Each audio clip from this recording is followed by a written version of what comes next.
Okay, welcome to the VoD Commissioners session. My name's Jesse Whittock. Okay, next up we have Nick Walters from Hopster. Please, round of applause.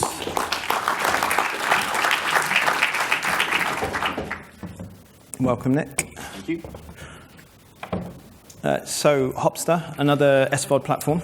Another SVoD platform. Another SVoD. But you have... There's a few of them.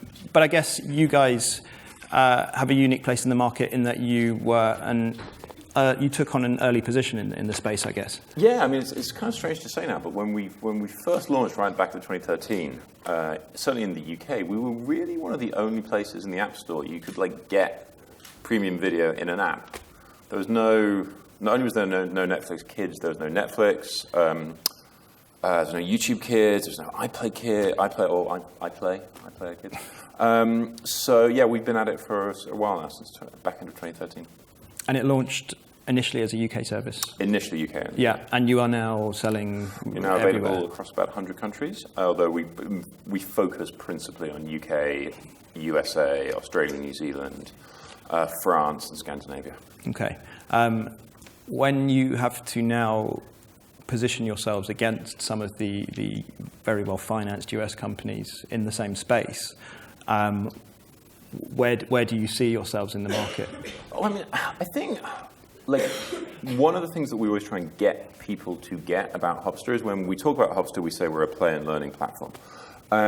So people always call us an SVoD platform, or we hear Netflix for kids, and it's nice to be mentioned in the same breath as Netflix, but I think one of the really important things to get about us is video is a component of what we do, but the kind of long-form video component of what we do is only one element of what we do, and it's not the main part of what we do. It's not the majority of what we do.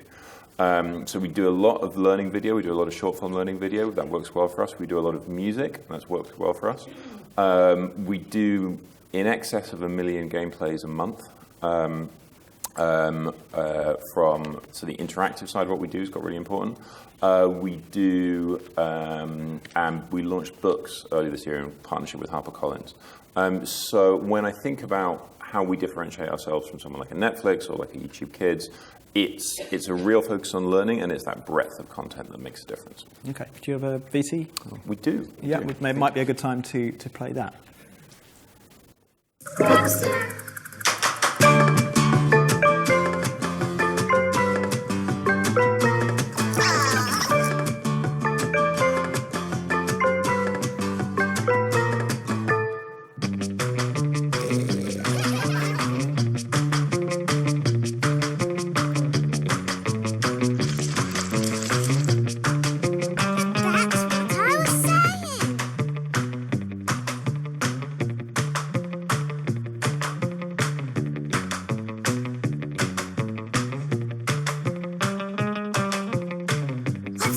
Treasure.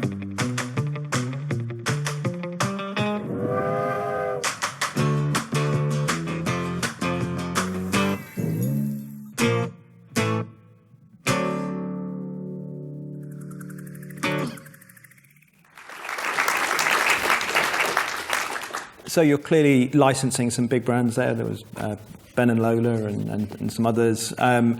So take us through that side of the strategy. It seems like you've got some cash to spend. Yeah. No. We demand everything for free. We've been fortunate enough to work with some great brands. We've got some great partnerships with some awesome shows that we love.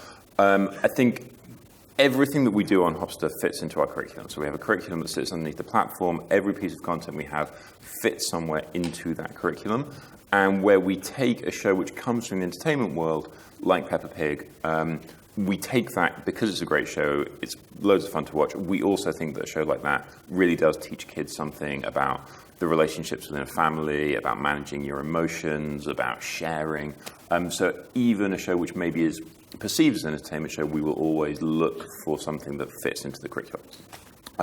So we definitely license things like that, but we also extend beyond that into things like, we have a great show called Phonics School, which teaches kids about phonics. We have things like Learn to Draw Minis, which are all about creativity. We have some great language learning shows as well. So we've really tried to sort of broaden the range of the video offer to make sure that we've got full coverage across that curriculum.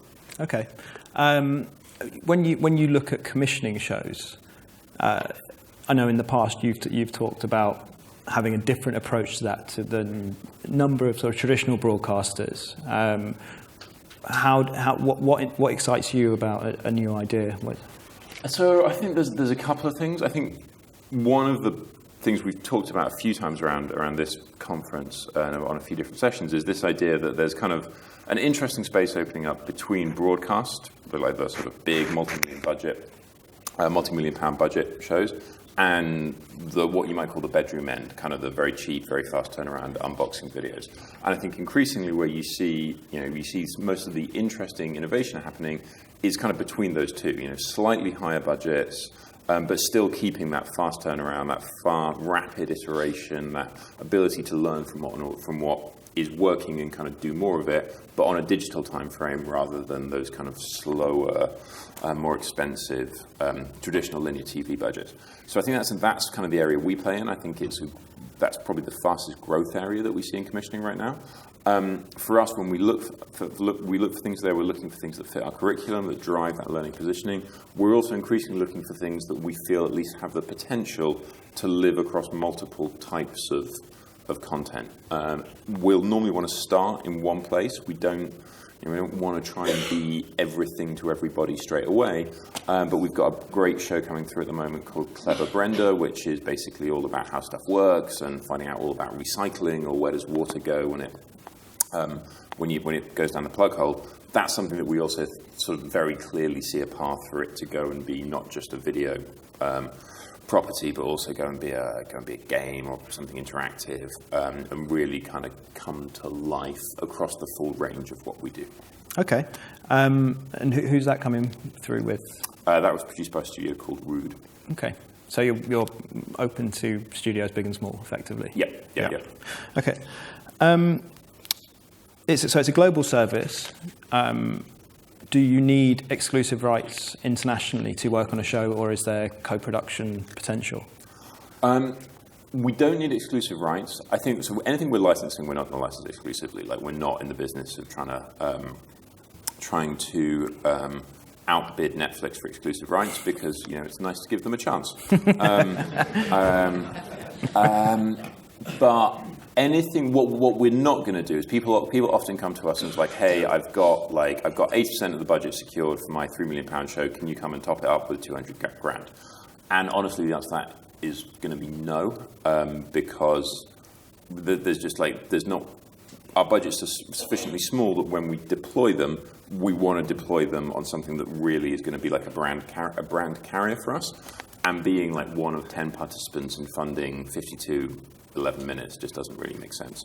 So if we're actually in the business of commissioning, we don't have to be exclusive, but we are going to want to feel like a decent sense of ownership over the project. So fair to say you want to come in relatively early on a project. You're not particularly interested in something that's 2 years down the line, I guess. I mean, it depends. I think an important factor on this is time. Though. Like, one of the things that I would hope we offer to a producer is, we're not going to mess around too much. Like, we have budget, we know what our budgets are, the decision-making is simple, our budgets aren't high, but they're there.